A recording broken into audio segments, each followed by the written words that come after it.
अस्सलाम वालेकुम। Mohammad special programme के साथ हाजिर खिदमत है।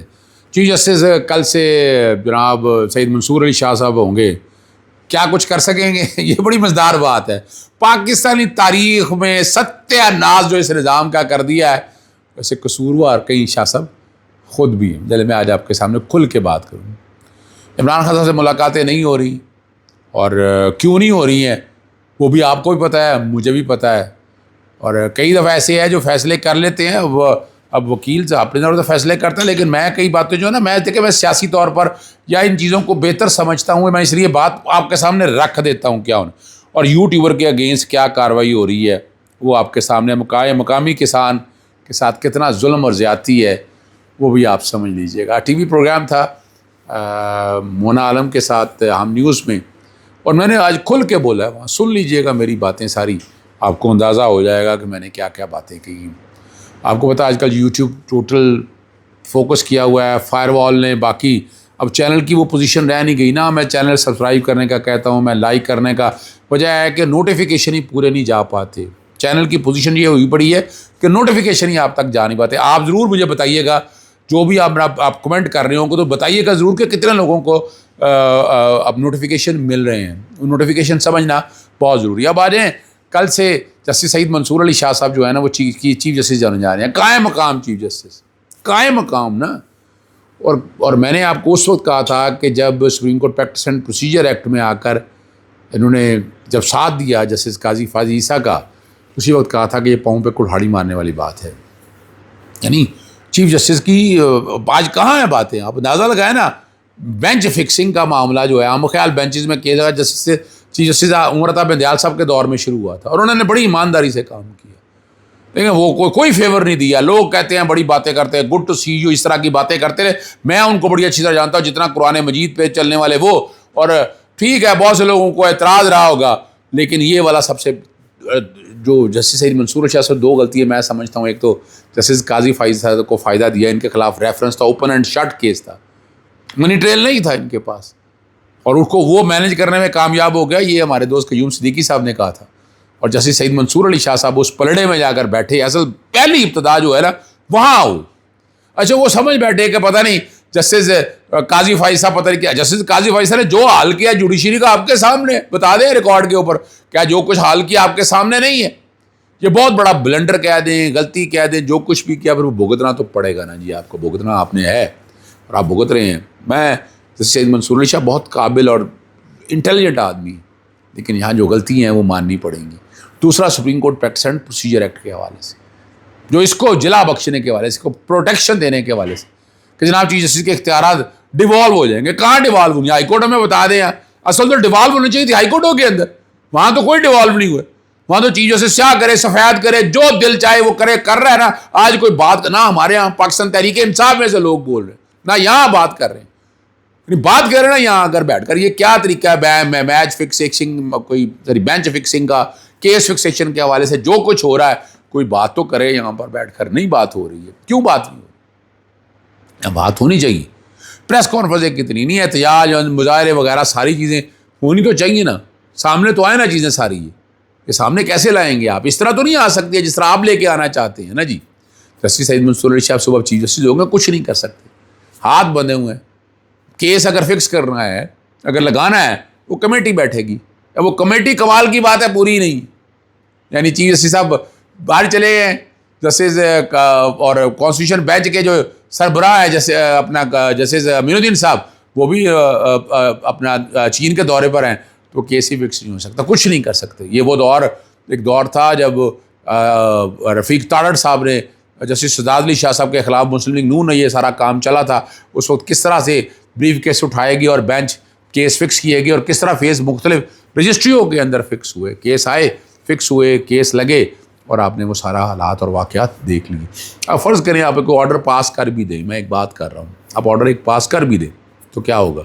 या रिव्यू करने के लिए, आगे बढ़ने के लिए बैठे हुए हैं और वो चले जाएंगे। अब आ जाए इमरान खान साहब के हवाले से।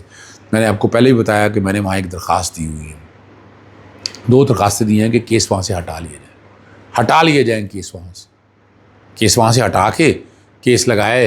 और उन्होंने सिंगल बेंच से दरख्वास्तें सारी उठाई, एक लार्जर बेंच बनाया, लार्जर बेंच में एक ऐसा साइक्लोस्टाइल ऑर्डर, क्या कहते हैं, नहीं साइक्लोस्टाइल नहीं, एक ऑर्डर पास किया, उस ऑर्डर के तहत सारे मामले दबा के रख दिए।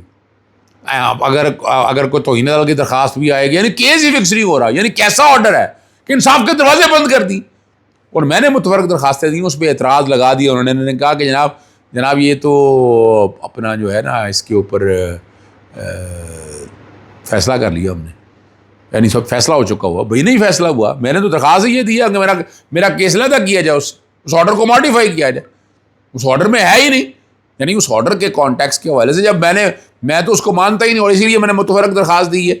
और मेरी दरख्वास्तें ये थी कि इमरान खान साहब, बुशरा बीबी और तमाम कैदियों को बैनुल-अक़वामी कवानीन के तहत सहूलियात फराहम की जाए, कमीशन बनाया जाए जो इमरान खान साहब को देखे क्या क्या सहूलियत दी जा रही हैं, क्या एडवांटेजेस हैं, क्या चीज़ें, वो सारी चीज़ें समझना चाह रहे हैं ताकि हम समझ सके चीज़ों को, बेहतरी की तरफ चीज़ें ले, तभी जा सकेगा ना।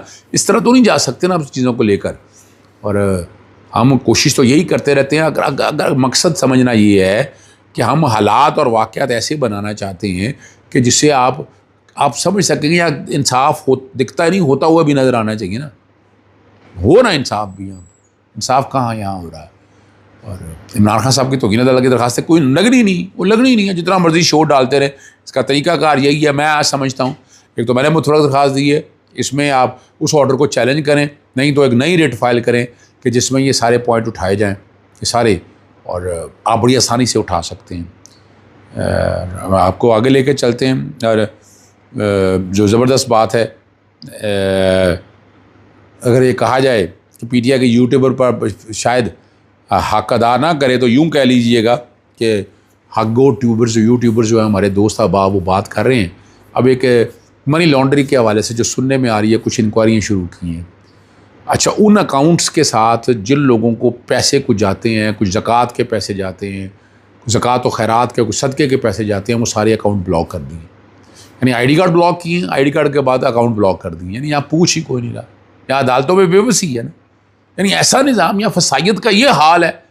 और उसमें बहुत से लोग हैं, सदीक जान के बारे में सुन रहा हूँ, असतूर के बारे में सुन रहा हूँ, बहुत से लोगों के बारे में सुन रहा हूँ कि उनके अकाउंट जो है ना वो ब्लॉक कर दिए गए। और अच्छा चलें, यूट्यूब के मेरे पैसे भी थोड़े बहुत आते हैं जो मेरी टीम के पास जाते हैं। मैं तो डिक्लेयर करता हूँ अपनी इनकम टैक्स, मेरे पास पैसे क्या आने हैं वो सारे उन्हीं, बल्कि पल्ले से पैसे जाते हैं मेरे तो पोजीशन ये है कि उन अकाउंट में इतने पैसे है ही नहीं कि जितने हों। और वो डिक्लेयर किया हुआ है, टैक्स कटता है, टैक्स बाकायदा इनकम टैक्स की रिटर्न फाइल होती है, एक एक चीज़ सारी सामने जाती है। लेकिन आप यहाँ से अंदाज़ा लगा लें कि अकाउंट, पेंशन के अकाउंट आ रहे हैं, सैलरी के अकाउंट आ रहे हैं, सारे बंद कर दिए गए। असतूर की वालदा का भी सुनने में आ रहा है कि उनके अकाउंट बंद कर दिए गए। मुकामी किसान को बर्बाद करने की पॉलिसियों का नतीजा आप देख लें। दुनिया न्यूज़ ने यह कहा है कि पहले 9 के दमा के दरमियान $3 अरब से ज़्यादा की कपास बैरून मुल्क से खरीदी की। $3 अरब, बहुत बड़ी रकम है। पता नहीं सही है या गलत है। ये 60% इजाफा है। ये इजाफा 60% है।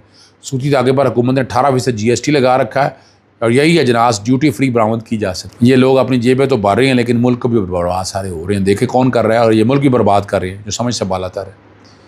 और टेंडरों के हवाले से आपने देख लिया था, रेडियो के हवाले से, लेकिन अगर इनकी तरफ देखा जाए तो अब आ जाए, अब ये शायद मेतला जो एक बात कर रहे हैं, इसकी तहकीक बहुत ज़रूरी है। उन्होंने बताया है कि मरियम औरंगज़ेब ने दुबई में गालिबन को फ्लैट ख़रीदा है। वो रकम भी बता रहे हैं, मैं उन रकम की तरफ भी नहीं जाना चाहता। अगर जो बातें कही हैं उन्होंने, तो इसकी तहकीक ज़रूरी है, वजाहत भी आनी चाहिए कि ख़रीदा है वाकई और कैसे ख़रीदा है होना चाहिए। वैसे उनके हस्बैंड भी गालिबन बिजनेसमैन है, लेकिन ये चीज़ें सारी सामने आनी चाहिए। अगर अब बात आती है तो अभी तक क्लैरिफिकेशन है नहीं।